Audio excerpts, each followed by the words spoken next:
What's up guys, welcome to today's video. My name is Matt Beck from Salon Education6. Super excited to bring to you guys this disconnected men's haircut. I'm gonna walk you guys through it step by step. We're gonna be using the Paul Mitchell Mitch products to style them up. If you like the video, you like the technique, make sure you hit the like button, share this video with your friends, and subscribe to the channel because we got new videos coming out just like this all the time. Thank you guys for watching. Here we go.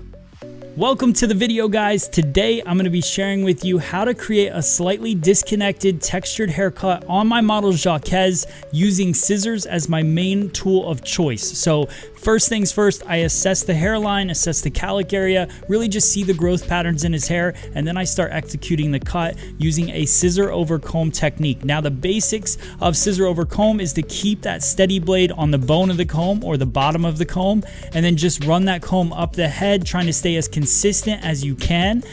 For me, it just gives it more of a handmade feeling. Now, if I'm going much shorter with the hair, then I'll grab a clipper, but when I'm really working this lived-in textured look, I love to use this scissor over comb technique. So now we're just gonna work through the sides and the back, and then we're gonna start detailing the outer perimeter.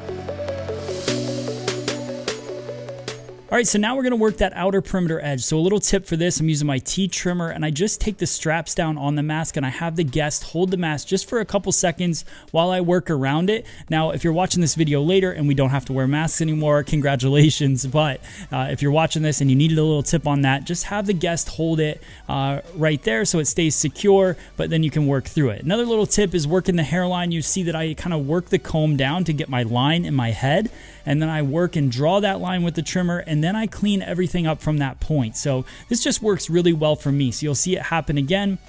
I also take the sides with a little trimmer over comb, but you can see I draw my line down first, and then I go through and I scoop through and clean everything with the trimmer. So we're just working this outer perimeter edge, and then we're gonna start working on the cowlick next.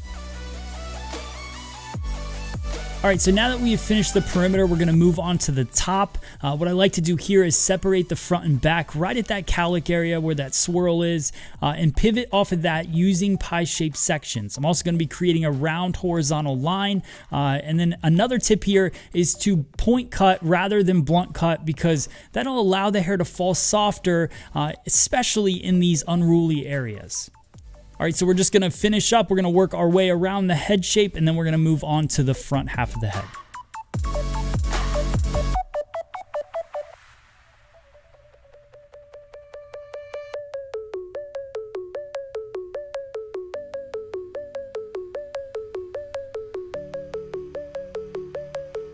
All right, so here is the kind of finale, the fun part of the haircut. What I do is I part it straight down the center, and I'm gonna have a traveling guide to start. I'm gonna cut a line parallel to the floor, and I'm gonna use point cutting to create texture. This is a traveling guide, so I'm not building up too much length right away, but then as soon as I hit that round of the head, I will start over directing it back, which you're about to see. So I just keep cutting through, point cutting into it, and now you're gonna see how I over direct it back. So each section comes back to that last section, becoming a stationary guide and pushing as much length as we can into the front to create that disconnect.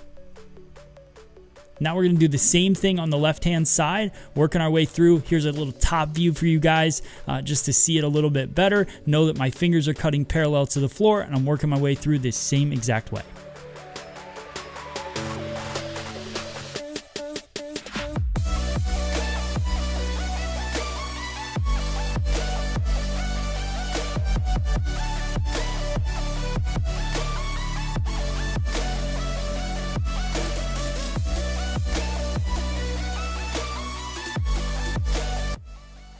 All right, so to finish things off, final little details, using my texturizing scissor to just blend that cowlick area in the back, soften the hair a little bit, take out some of that weight, and now you can see here is pretty much our end results. We're gonna start our blow dry using Paul Mitchell Mitch Steady Grip.